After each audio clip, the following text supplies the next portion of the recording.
through the multiple dimensions and planning for success. So to start things off, I wanted to do a small icebreaker with all of you. Now, I went back and forth, but I don't want to do an icebreaker. I usually hate these in person, but now that we're virtual, I wanted to change it up. So the first icebreaker, just when I look out my window, I see. And this kind of helps me understand people's mentality of what they see out the window, but also where you're at. And maybe we're all in Tulsa, so we get to see the same thing. But if you would just type in the chat box of what you see outside your window. For example, you could say the world's on fire, but if you want to be a little more optimistic, you could say there's maybe a squirrel outside your window. So we'll start from there. If you guys would type in the chat what's outside your window.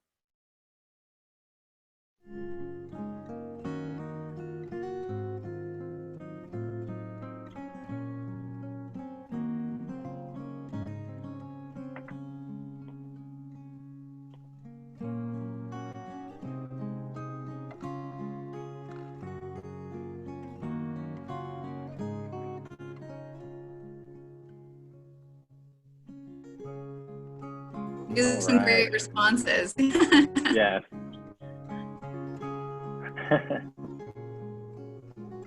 Those poor rose bushes, David.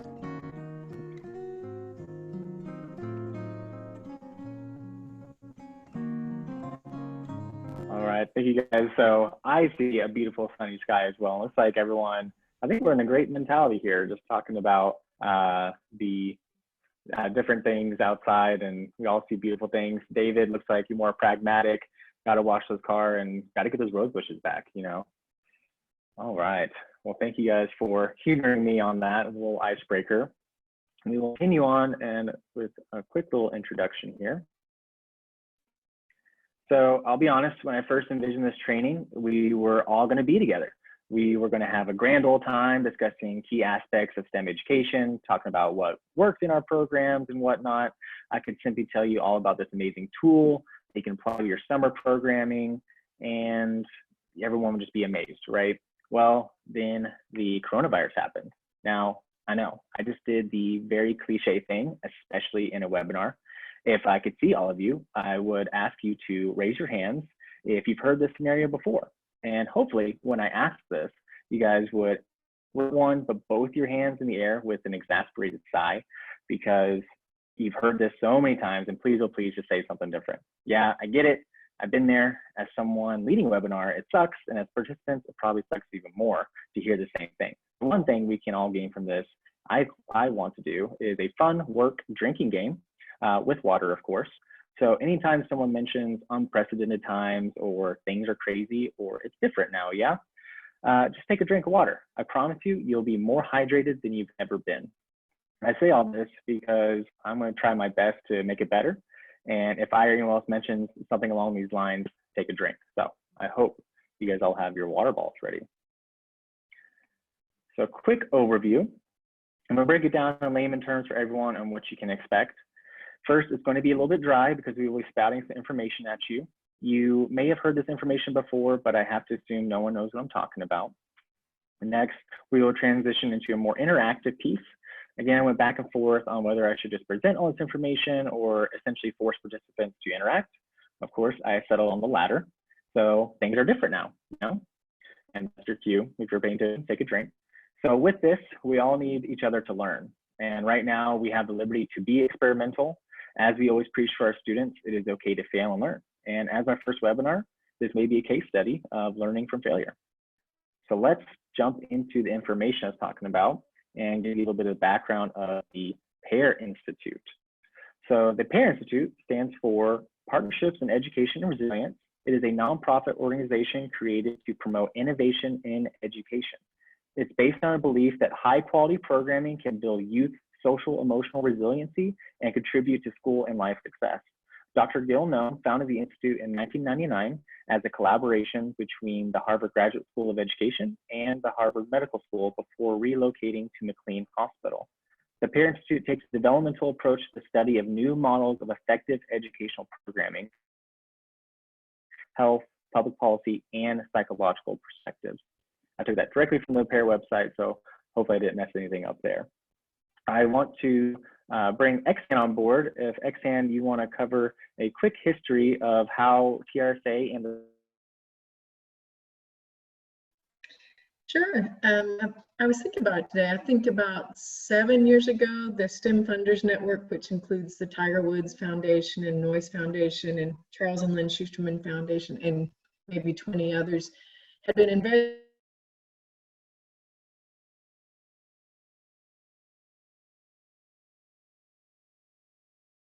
beyond, and saw that Dr. Noam had written several books and was an national and international speaker on measurement of youth development and really how to do high quality education. So they went to Dr. Noam and asked if he could help with measuring STEM and the dimensions of success for born.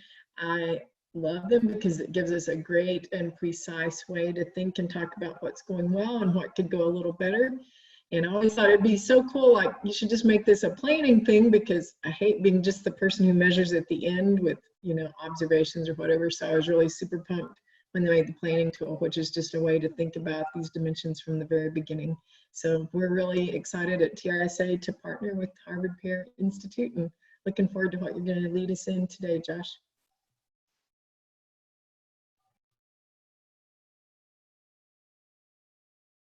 Sorry about that, I was muted. Thank you, Exan. So one of the crowning achievements that I like to call for the PEAR Institute is the dimensions of success, so, or otherwise known as DOS. So if you hear me say DOS, dimensions of success. So the dimensions of success is an overarching framework that defines key aspects of quality STEM learning experience. It was developed and studied with funding from the National Science Foundation by the PEAR Institute, along with partners, educational testing services, and Project Liftoff.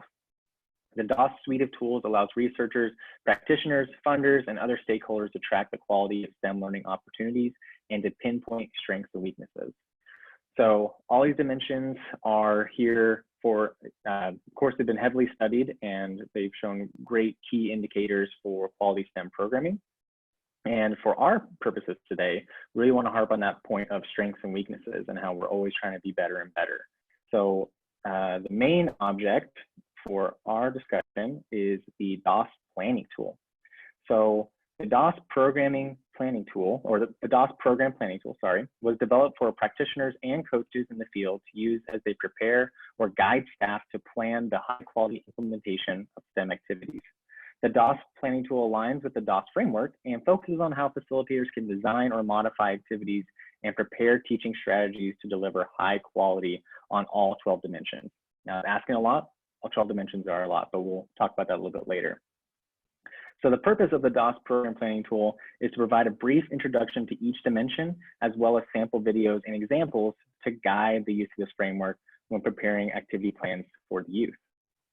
So the DOS planning tool can be used by A, program leaders to facilitate professional development workshops about program quality and to guide staff to improve their activity plans, and or frontline staff who do not have time to attend longer DOS trainings, but still want to be able to use the framework to choose and prepare high quality learning experiences for youth.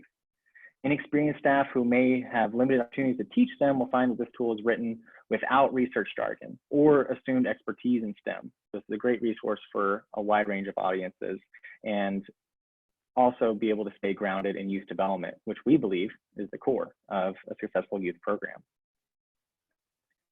So why should you use the planning tool? Now, for the professional educators out there, you're probably thinking, is this just another way to do a lesson plan? Well, in a sense, yes, it is. However, you are not left with just a blank slate. The planning tool allows you to plan every aspect of your program with the key STEM education indicators to guide you as you go. So in other words, it gives you a target. Not any target, you choose the target or multiple targets. We all have areas to improve in terms of developing quality STEM programming. Even the best educator might let one dimension slide because of the focus elsewhere. Then it's back to the drawing board or back to the planning tool to see what dimensions were touched upon. So the primary goal for this webinar is to start the discussion on the planning tool and the particular dimensions that our data reports show lacking areas. So we're going to start with one dimension, and if we have time, move on to a second. We'll see how it goes. And I also want to mention, as you can tell, I really like stock photos. So that's why you're going to see really bad images pop up randomly. So first, let's do a little bit of practice with dimensions. So this is from the data dashboard from observations in the Tulsa area. Of course, this does not apply to each program, but it provides a general insight into our collective strengths and weaknesses. So to put this into practice, we're going to start with the lowest scoring area, which is relevance. So let's talk about it. This dimension is currently the lowest, as I mentioned, with an average score of 2.2. Scores are defined in a range from 1 to 4, with a target score of being 3 or above. So before we jump into relevance, let's give a definition so we're all on the same page. Relevance as a dimension focuses on the extent to which the facilitator makes connections between the STEM activity and the youth's lives and personal experiences, other subject areas, or a broader context. Seems simple, right? For various reasons, this has been a difficult aspect for Tulsa Observe programs. So I have a question for the audience. If you guys would, you can either hop on with your voice or you can do in the chat box, whatever you prefer. So why do you think relevance is so low? And what variables or factors are at play? Again, use the chat, or if you want to come on to talk about this, go ahead. But I'll give everyone a minute to think about a response.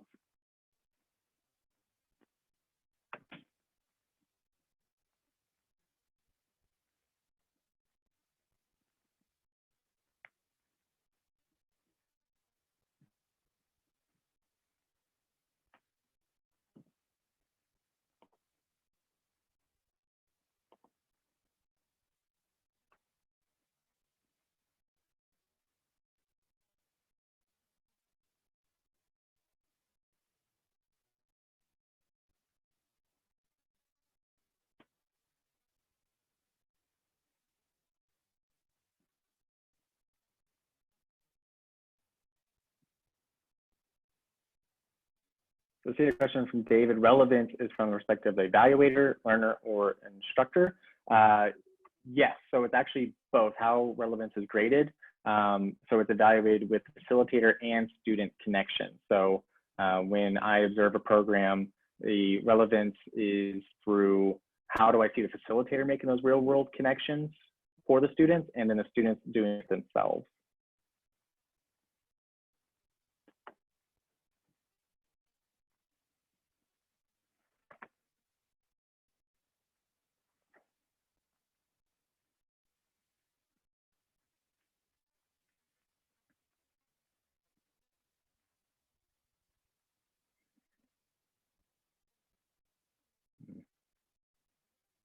Thank you. So Jamie, you mentioned limited instructional time, and Darlene, you seem to agree with that.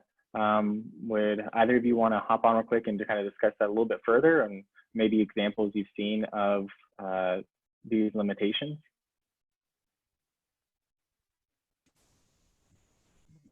I'm happy to hop on, and Darlene, please feel free to kick me off if you'd like to. But I think what I have experienced and seen, and certainly, you know, educational programs might be 2 hours or they might be limited to a class hour.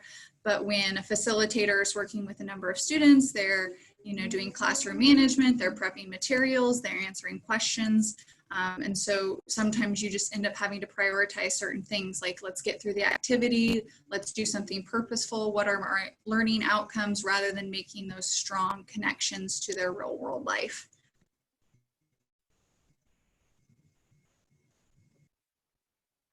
I really like David's comment here saying it's a moving target, what's relevant at a given time, and with a given audience, it may lose relevance without the instructor being aware. So it kind of segues perfectly into my next questions for you all. What challenges do we face to maintain or improve relevance in this new environment? And I said new environment and something new, so make sure to take a drink of water. But kind of another question, if you guys want to go in the chat, or to you guys can come on with your voice as well.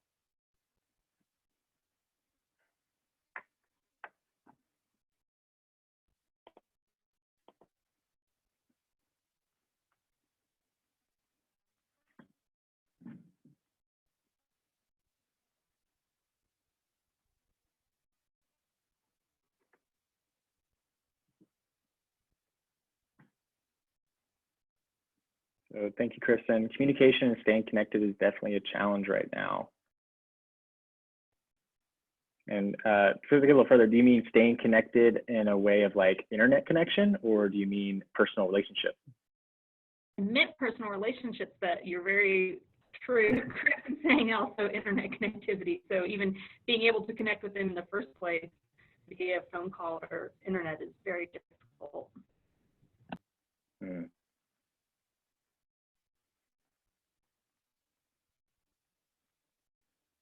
And when you can't talk to them and see them every day, like you don't know what is relevant to them today, and what's relevant today might be completely irrelevant tomorrow. So when you can't make those one-on-one connections, that's hard. Right.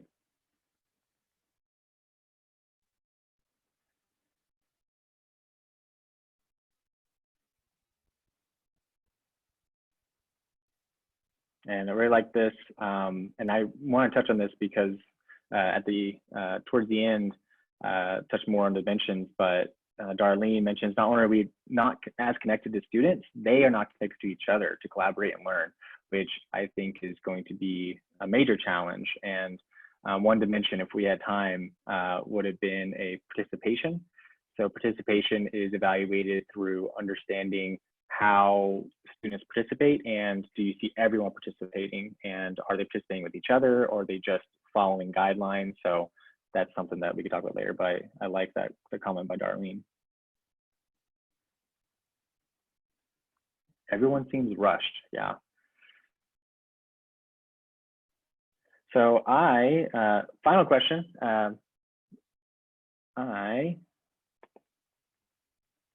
I'm going to try a poll out. So I want to know, do you see this dimension becoming more difficult, the same, or easier to implement through the virtual environment? And give me a second, and I will share out our poll. And hopefully you can see that on your screen. So if you would just do a quick of that, so this helps me as a data analyst. I like to see some quantitative results here, and we can discuss more further, but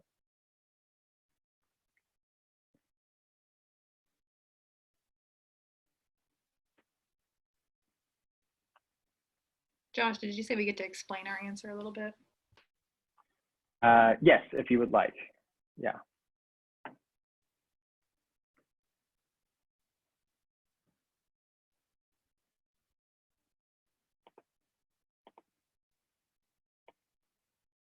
I don't know, I've launched the poll, and hopefully, I don't know if everyone can see that.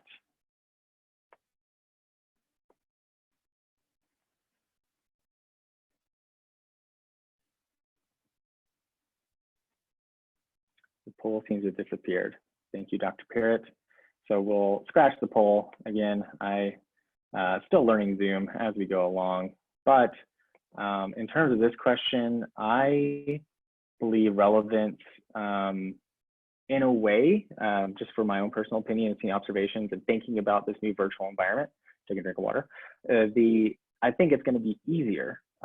So why I say that is because I believe that students now that they're at home, it's much easier to adapt certain things to what's going on around them. So using household items or finding things around them or being inventive things with things around them are going to be a very key aspect for education in this online environment. So that's my opinion. Does anyone want to think differently, or think it's more difficult, or it's going to stay the same? This is Emily. I chose the same just because I think the challenges will be different in the upcoming months. So right now we're trying to think about what is relevance in a digital age. And then we're going to be figuring that out very soon, just even with trial and error. But then it'll come into question like, how do you do that effectively, and how do you do that in best practices? And so it'll just be different types of challenges will be coming our way. Yeah. Thank you, Emily. Hi, this is Adrienne. I'm just curious how this virtual learning environment, we're focused definitely on the students, but do we need to bring in an adult component as well? Because we have to, you know, for the kids to be engaged, the parents also need to have buy-in. So I'm just wondering if that will make it a little more difficult if the parents aren't super interested. I think it's a great question and something I honestly haven't thought about. I know recently, like there's been a lot of research on just family engagement, and family engagement has been shown to be an indicator to show future interest for elementary students, obviously. So the younger the students, the more they will reflect what their parents are involved in. So that's a very good question, and how to keep families engaged and making it relevant for the parents as well, and that make sure they're understanding. And so getting that universal buy-in for the whole family.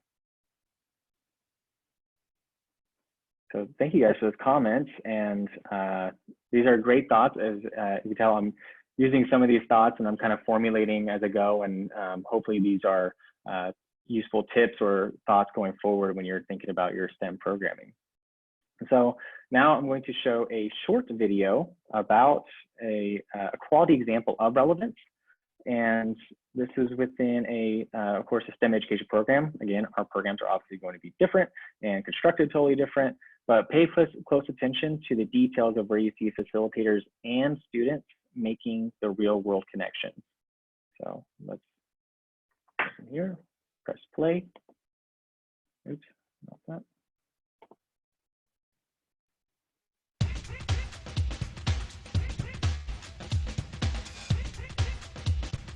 Did you know there's an energy crisis? Probably not, because you've been using too much energy. Clearly in national debate, energy independence, energy sustainability is a huge issue. But what is it that people really understand about these issues and its connection to the environment and its connection to global sustainability? So who remembers what a good definition of energy is? Michaela? Isn't it the ability to work? If you look at the research in science education, young people don't understand much about energy. They know that energy is something we need to power, but what exactly does that mean? Where does it come from? How does it connect to how we live our lives?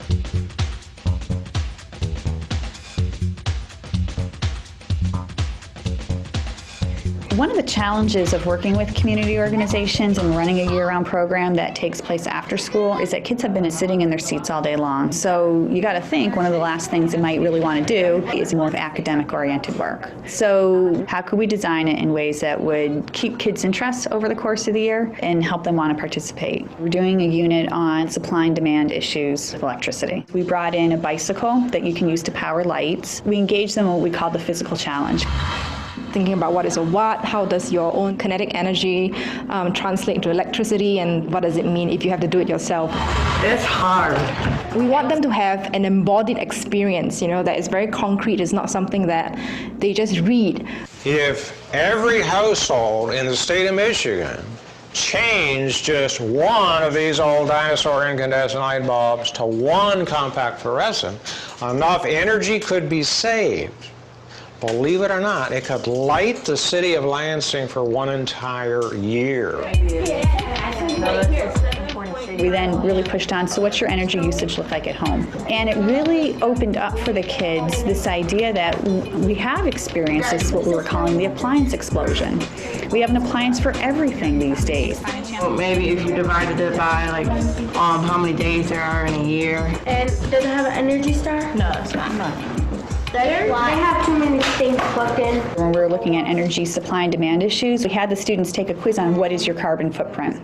A carbon footprint is like how much energy each person uses in a day. We're using too much energy right now, where we can save some of that energy for the future. We have a diversity of students in that they go to different schools, they're at different age levels, they've had different science curriculum, so that's all making our discussion of these topics better. They said that global warming is going to kill us one day.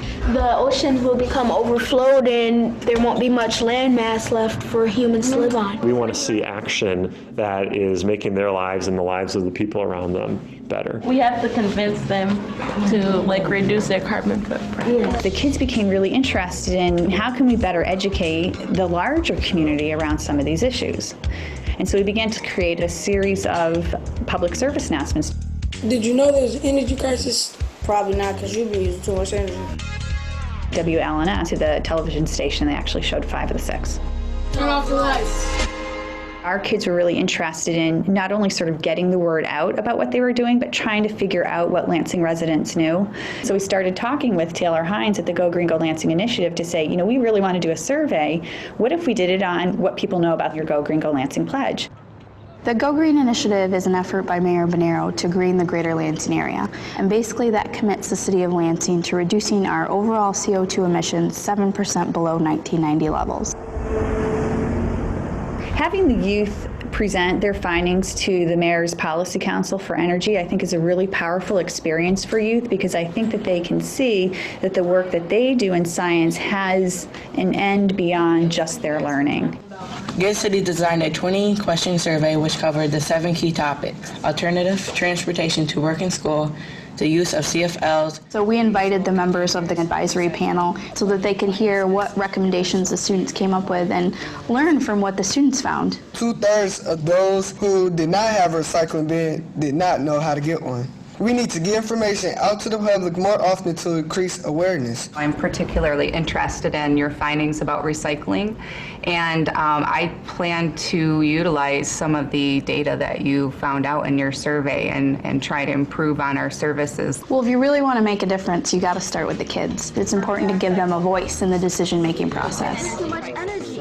For youth who are living in extreme urban poverty, who are doing this work in an after-school program where they're not even getting school credit, I think it represents a remarkable set of outcomes.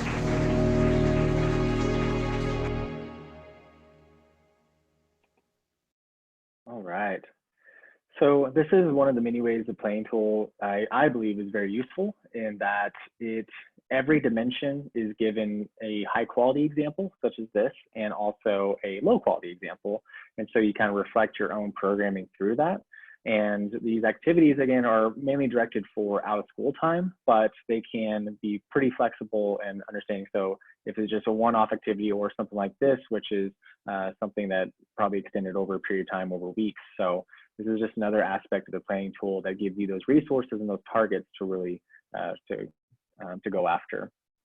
So we're going to put this into practice, and we've seen this example. We're going to try to make our own high quality example of relevance with a Archimedes principle. So I bet all educators and all of you have heard this before, but we're going to start simple.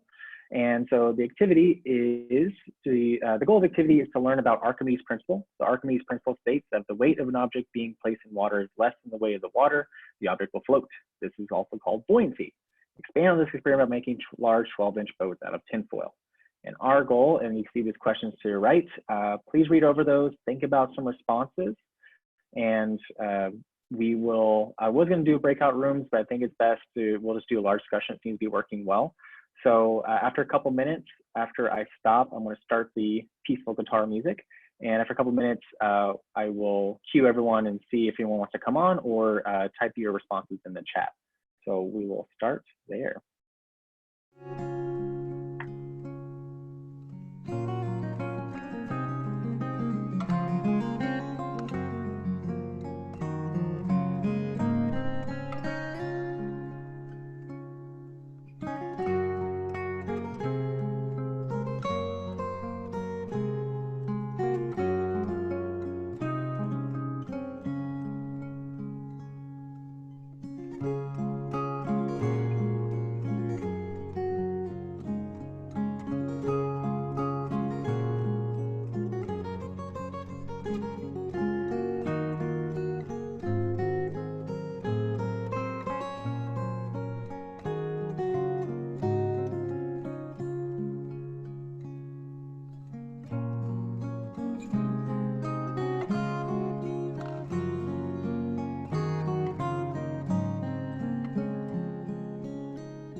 see. Thank you guys for that.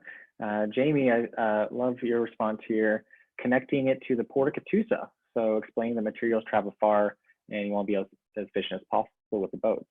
So giving examples of different types of boats. Xan saying swimming only works because of buoyancy and kids love swimming, fish, and especially maybe during the summer as we go through our virtual programming. So that could be something interesting. Ooh, I like that. The Tulsa's great raft race. I totally forgot about that. Yeah, that's, I think that happens usually in July, if I remember correctly. What happens when you jump on a raft or a boat?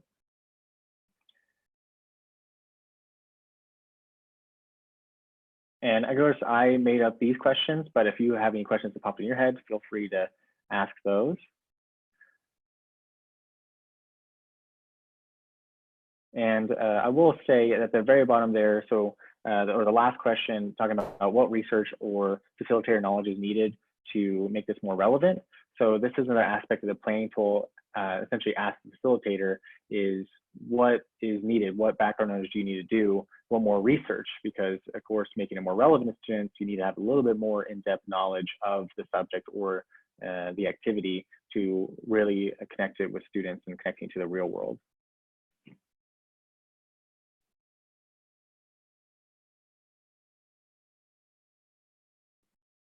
All right. Last call for any thoughts. Anyone want to jump on before we move on?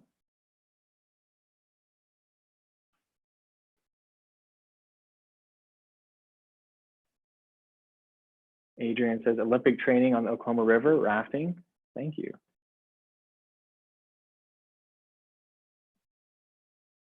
Pool floaties, yeah.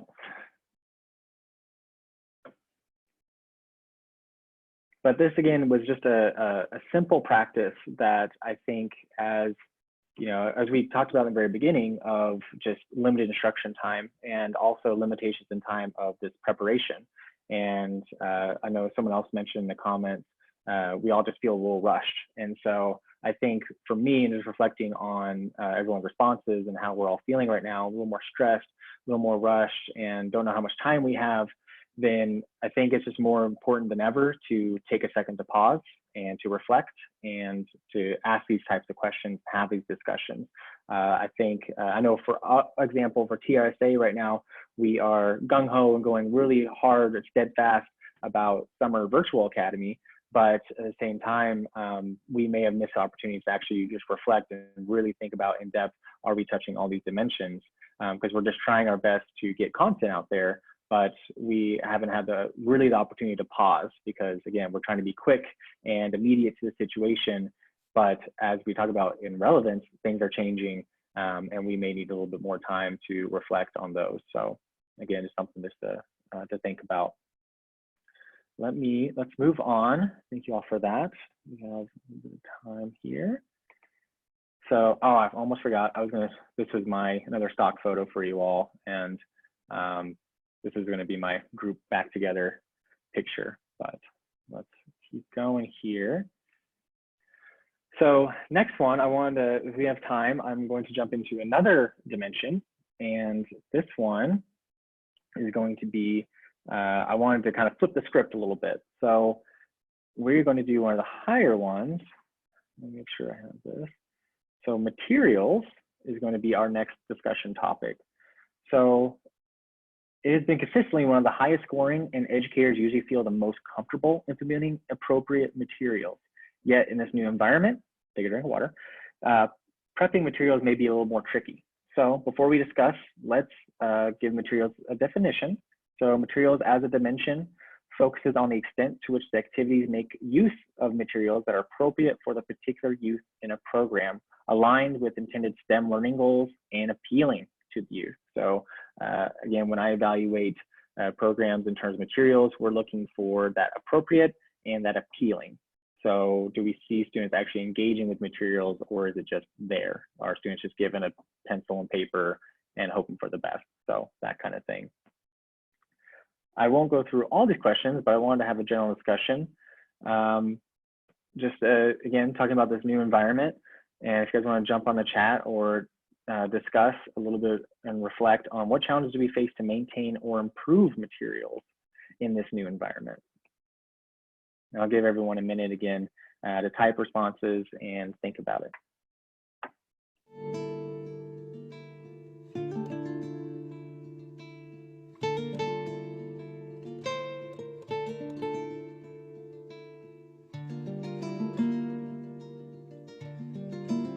Equity.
All right, we got quite a few responses here.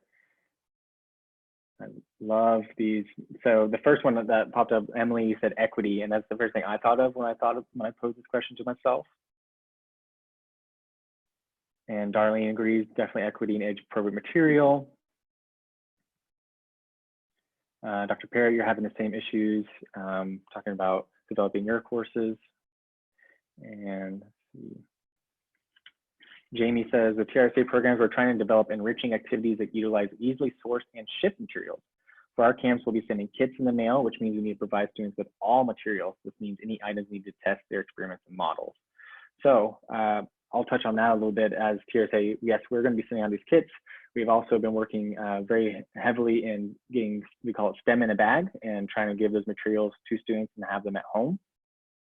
But we also understand that not everyone has those kind of resources or the funding. So I wonder if anyone could talk about that in terms of maybe those lack of resources that you're finding, that you maybe not have support from your institution or your organization.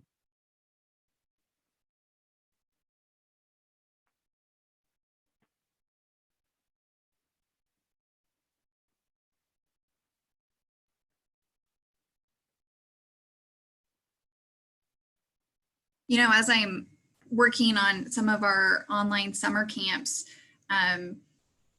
we're not able to do a lot of the same activities that we were thinking about doing in an in-person environment.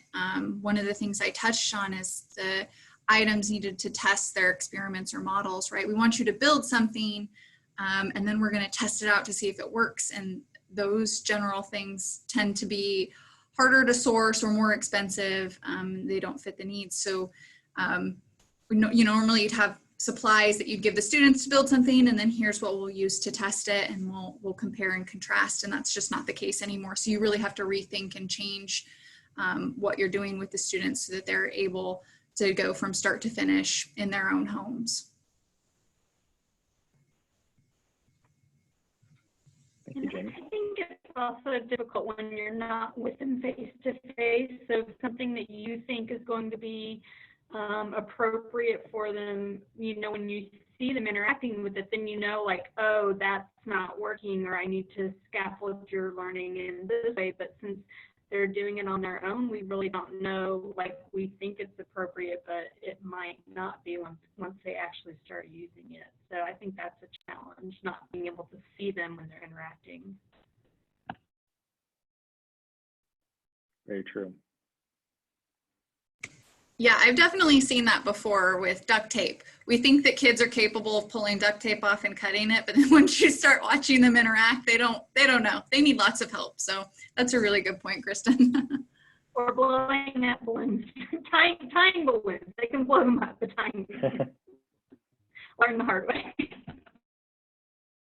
And that's a great point. Now I'm thinking about, I'm sorry, I'm forgetting who mentioned the comment of, getting family involved. So getting the parents involved with these materials and helping the students along. Because again, as educators, we're so used to being there and being present and just like, all right, I'm going to help you right here because you're struggling, but now we have to use that family support, and we can give all the how-to videos possible, but they can still get, there's always going to be those mishaps. So I think that's going to be an important piece going forward is I think maybe adding a new dimension is that family engagement piece of understanding how parents can help and making sure that they're involved as well. Thank you guys for that. So I have a little more materials discussion, and I wanted to use a recent example as well, kind of what we did with relevance. So I'll give another couple minutes to kind of reflect. Again, we're just doing this a deep pause to really think about materials here and the activity. Again, I'm being vague on purpose about this activity, but this is a recent one that TRSA is developing. So students will learn about the design process of packaging for various products. Students are challenged to identify packaging problems and then design a prototype to make it better. So I have these list of questions here. Again, feel free to jump in the chat or come on with your voice, but I'll give, just in terms of time, we'll come back together at 12:47 and I'll start the music too.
Come back together now, and I have to give a quick shout out to Dr. Parrott for about the bags of chips things. I actually did this, I think, 2 nights ago. I opened a bag of chips and said, what the heck, why is it half full? So I think it's a great STEM activity for anyone involved. I really enjoyed hearing these. So Jamie is the one pretty kind of brainstorming about this activity, and this is why I wanted to give this example and thinking about what students interact with in these materials in this kind of packaging example. Let's see.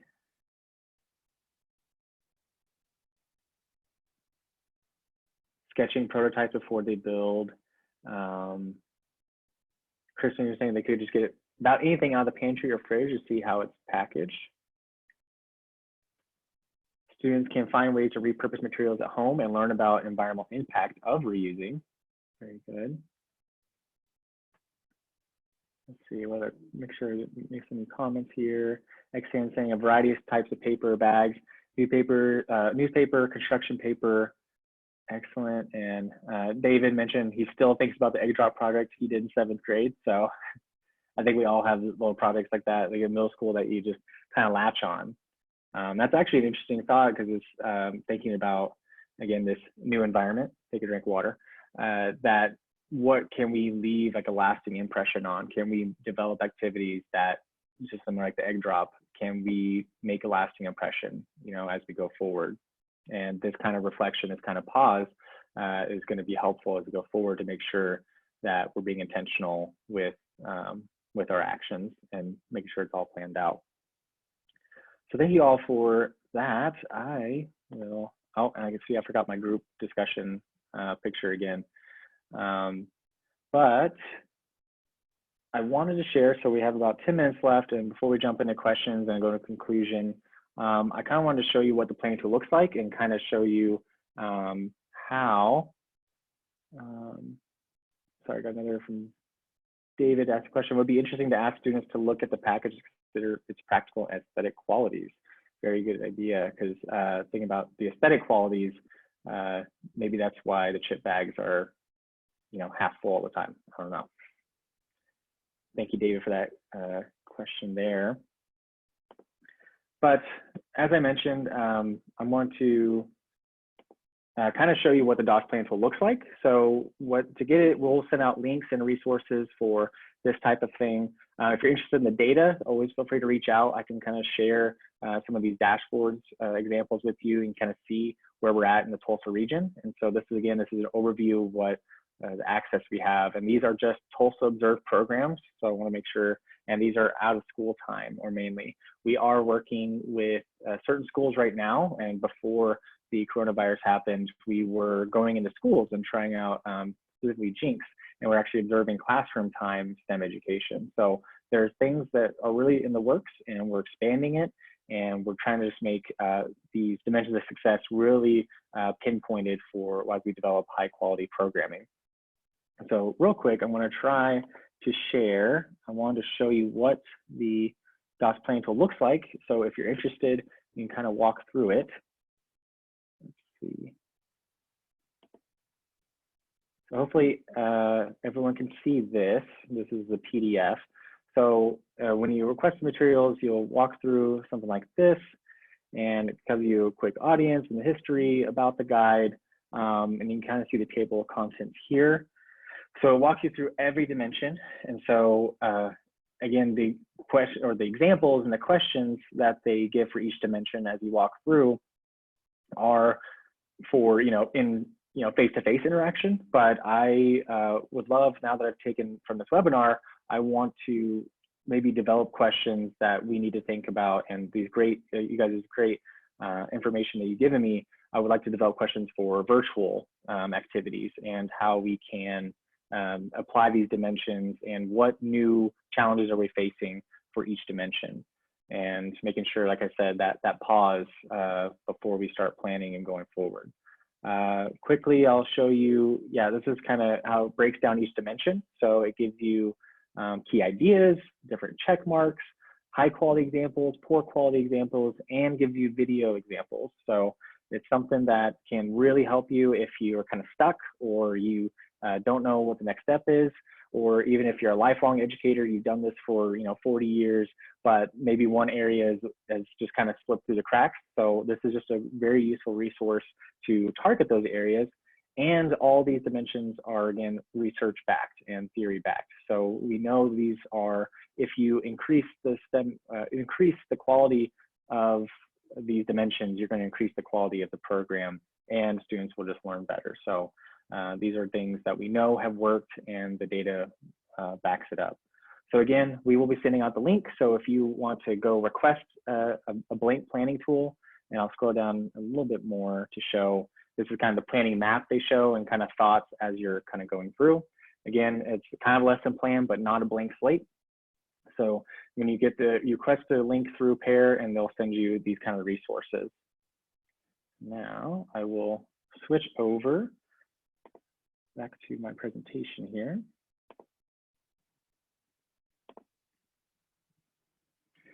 So another example that, again, if we had more time, I want to get into participation and talking about how students could participate.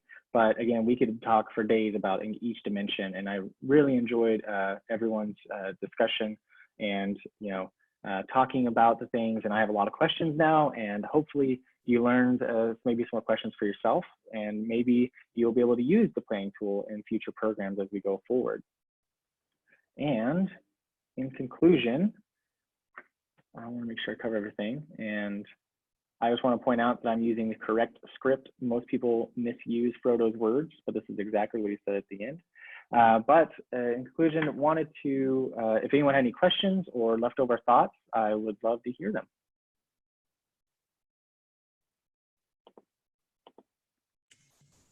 Yeah, if anyone has any questions, feel free to drop them in the chat box or just unmute yourself and come on and ask.